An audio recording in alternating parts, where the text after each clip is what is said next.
Well, good morning, everyone. My name is Amy Reardon.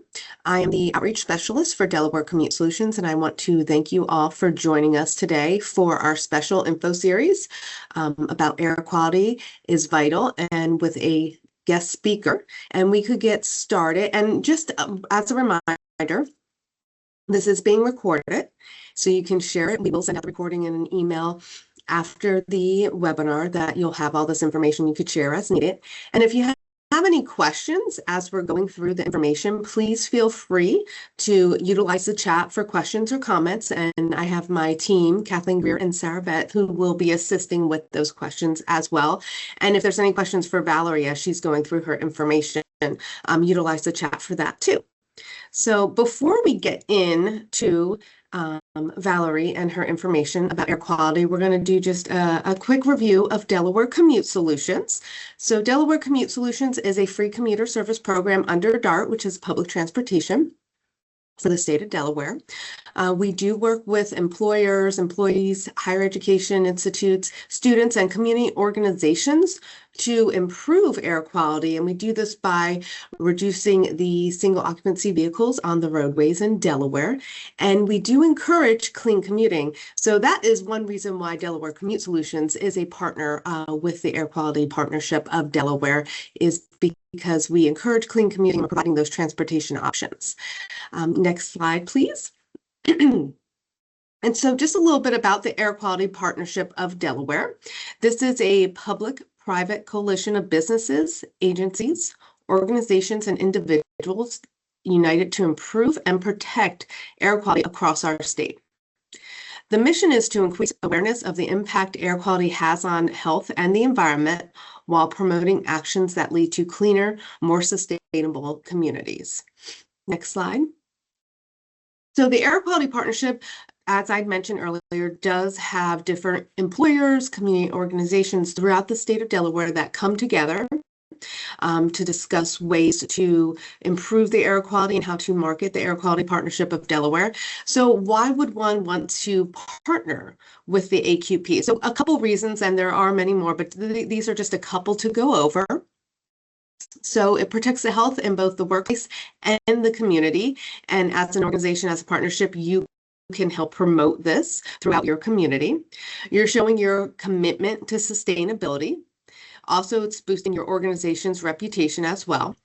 You're empowering employees with cleaner commute options, and that's where Delaware Commute Solutions comes in, because we can assist with providing those options and assisting with any transportation concerns that an organization or an employer may have. And you're joining a network of other leaders that are improving the mission of the Air Quality Partnership of Delaware to improve the air quality throughout the state. So partnering with the Air Quality Partnership strengthens the employee health, enhances sustainability goals, boosts community reputation, and provides practical resources that benefit both the businesses and the communities. So if you would like to learn more or become a partner, with the next slide, we'll provide the information on how to do that. So you can connect with Helen Wiles, and we can advance to the next slide, which will have, yep, there's Helen's information. So you could connect with Helen. You can also go to the AQP website. We will make sure that it's in the email as well, so that you can see some of the other partners. We have Delaware Commute Solutions, DART, you have DENREC. So there's many other organizations that are also partners with the AQP of Delaware. So next slide, we'll get into our guest speaker. We have Valerie Gray, who is joining us from the Division of Air Quality under Delaware's Department of Natural Resources and Environmental Control. She is the program administrator there.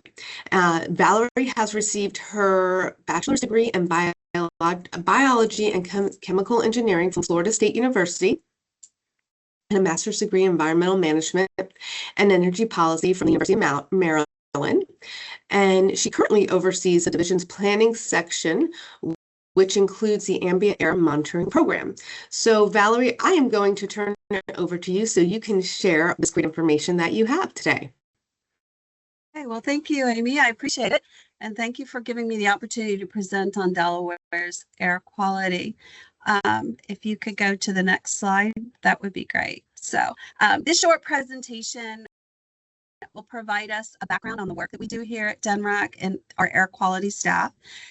And the work we do ensures that we all breathe clean air, as well as give us an update on where we are with meeting our federal health-based air quality standards. So let's go to the next slide. So we call this our air quality process. It kind of hopefully summarizes all the great work that our staff does from setting the health-based air standards to the inventories that we collect through the development of state implementation plans, the control measures, which you all might know as regulations, through our permitting process, and more importantly, our ambient air quality monitoring that we do throughout the state. And then we also have a team of folks that do the quality assurance on that data. So this summarizes all the work we do. In addition, we have administrative support staff and operational support to ensure that we continue to have clean air in Delaware. So these represent all our staff and the key programs that they represent. The next slide, please. So let's begin with what we measure. EPA has established health-based standards or limits for the 6 criteria pollutants, which are listed here. These 6 were established by Congress in the Clean Air Act, and they're health-based standards, which means that they use the best science available with a bevy of scientists looking at all that information to establish those standards, which provide us an adequate margin of safety, and that's some of the words that you'll hear quite often. And this margin of safety is especially important for our children, the elderly, and those we know who have asthma. So next slide. So EPA has established 2 standards that protect the air we breathe. And we know these is the primary standard protecting human health, and the secondary standard, which is set to protect public welfare and the environment. This also ensures that we have no crop damage, architectural damage, and that's kind of the things that you think about when you think about the acid rain impact. So next slide. So Delaware has been monitoring the air for well over 60 years, which is a pretty long time. So we've been doing this for quite a long time, well before the onset of even the EPA was established or the Clean Air Act and its amendments that followed. So our team has technical staff that operate a series of monitoring stations located throughout our state, and they measure the concentrations of those pollutants in the air that we breathe.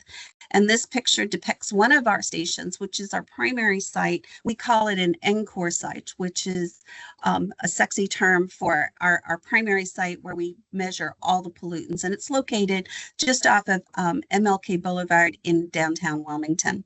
Next slide.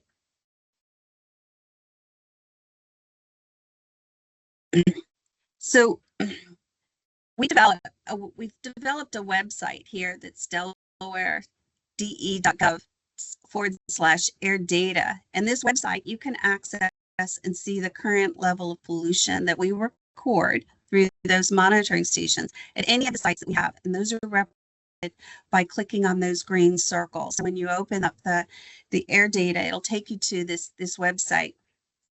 And you'll be able to see the current data that's measured by our field instruments. In addition, in the upper right-hand corner, which is one of those green tabs that you can see, if you click on that, you can see a chart that will provide you the 30 days of air data that we've collected. So it gives you kind of the progress and how it changes over the days in a month. Below the map are tabs for each pollutant that we measure, and you can see those probably if you make it bigger on your screen. You can see that it represents the primary air pollutants that we do get to monitor at one of those 11 stations. So next slide. So EPA has an Air Now website, which also provides real-time air quality data and the current air quality index. I know this is a term that the Air Quality Partnership is very familiar with.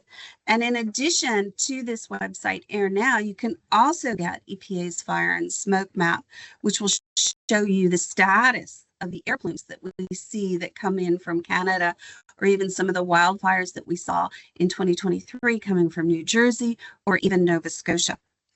So again, if you click on any of those circles in the map, you can view the status of today's air quality. Next slide. So as you know, the Air Quality Index is a tool we use for communicating about outdoor air quality and our health. So it's divided up into those 6 colors, and each corresponds to a range of index values. The higher the value, the greater the level of air pollution and the greater level of health concern. So for example, if the air quality value is 50 or below, it's green and it represents good air quality, and that's what we like to see.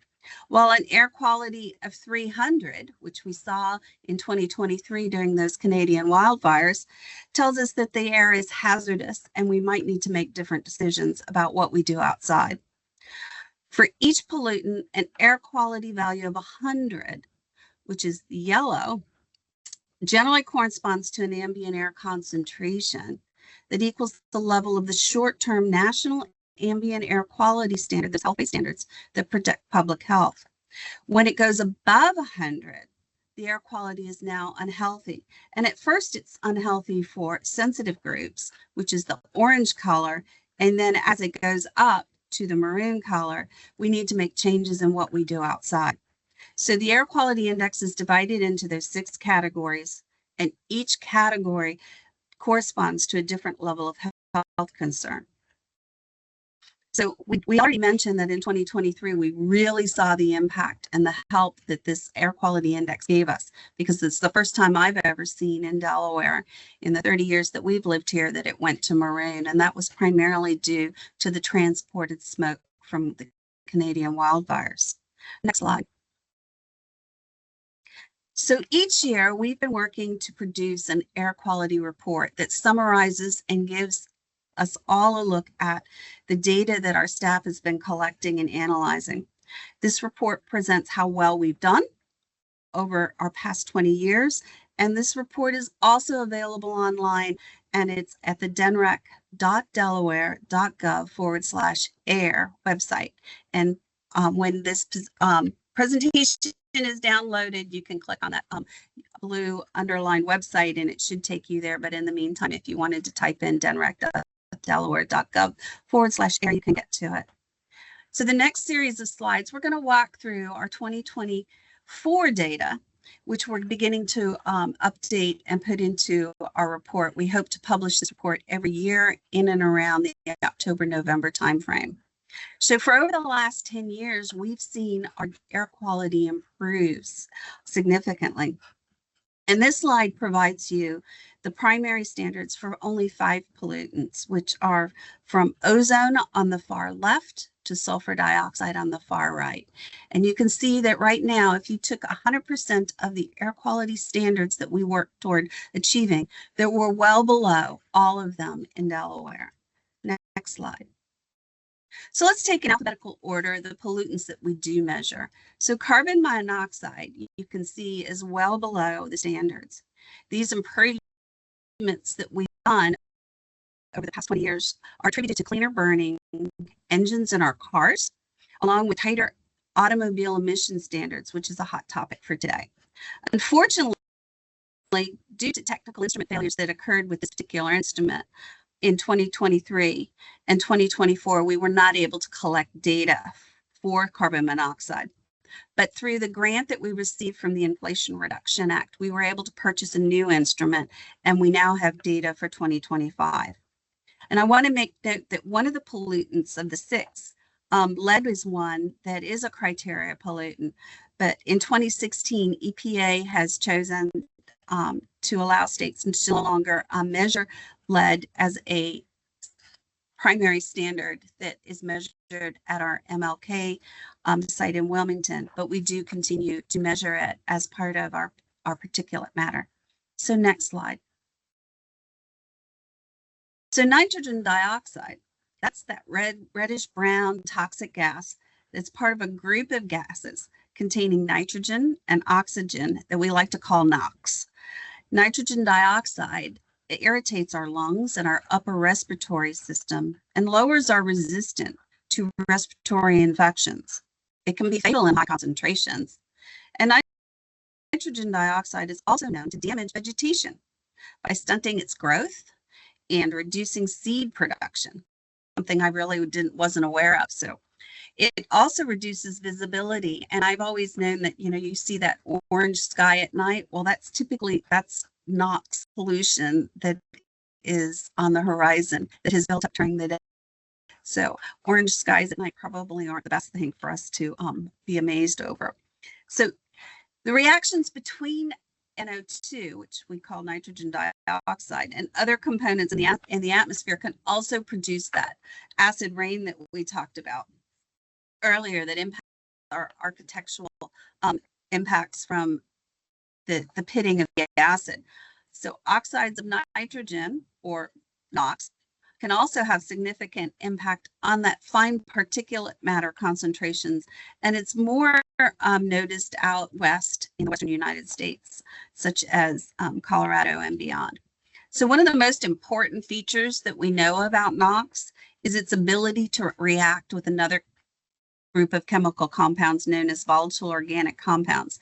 And these, together with the heat in the air, create ozone.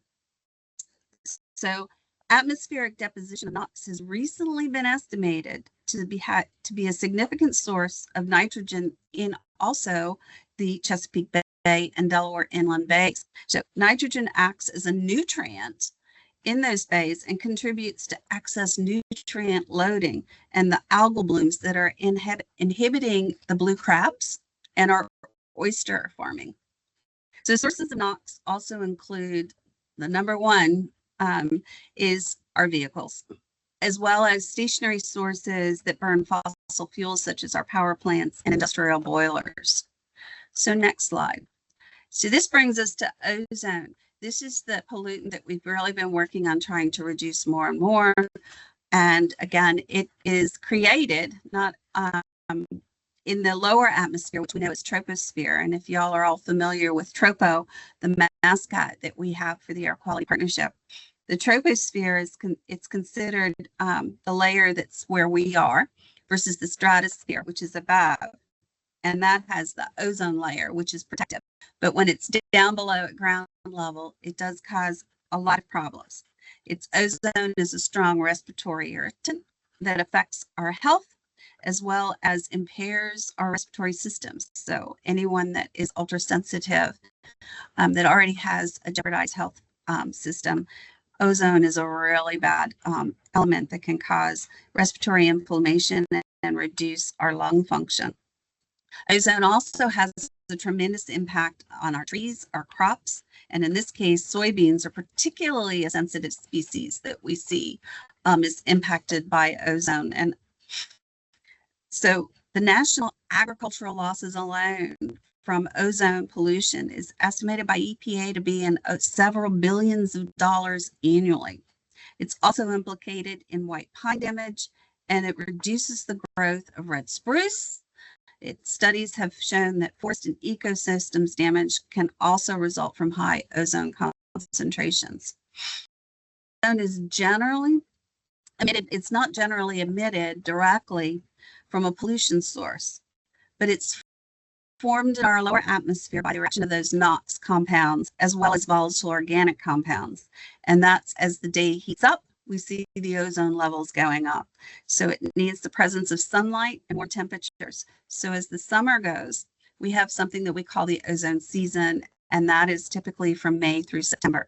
So today is the end of the ozone season, and we usually see the numbers going down significantly as the weather cools, because you just don't have the heat available to get those compounds to do their deed and become ozone.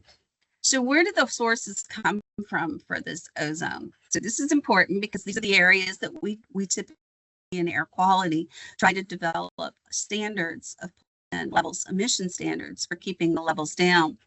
These include our automobiles, the power plants where we get our electricity from, and any other fossil fuel combustion activity. You're going to hear a theme. Fossil fuel combustion is truly the source of where we get a lot of our pollution from.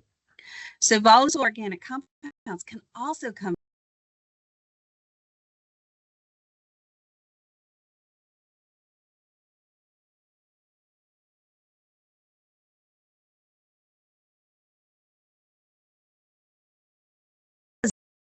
small industrial operations, including dry cleaners and the like. Those are volatile organic compounds. The dry cleaning compound volatilizes, as well as the auto refinishing industry, where you get your paint done. That's one of the reasons why we ask paint producers to create low VOC paints. And you'll see that even when you go to Home Depot and Lowe's, you'll see low VOC volatile organic compounds in the paint.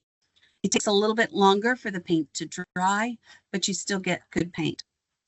So these compounds can also travel miles and miles and miles to create ozone. So those power plants in the Midwest, such as Ohio, Indiana, and Illinois, those emissions travel to Delaware and they become ozone in our monitors. And that's what we typically see. We believe that over 96% of the ozone that we're monitoring is coming from out of Delaware, from transported emissions from the Midwest and like. Next slide. So in particulate matter, I'm only going to address fine particulate matter, which is those very tiny, tiny particles that can get all the way into our lungs. And they're typically measured in 2.5 microns in diameter. And if you think about a human hair, it's even smaller than that. So it's the ones, the fine particles that can get way into and penetrate our lungs. And then you also have coarse particles that are also a problem, but we're going to focus today on just the fine particles. So you can see from the data here that we have done a tremendous job keeping our numbers below the EPA health-based standard. So let's talk about the health impacts of these particulate pollution. So the health effects of concern associated with PM 2.5, you know how we love acronyms, demonstrated in recent community studies include premature death, increased hospital admissions, and emergency room visits for those with asthma.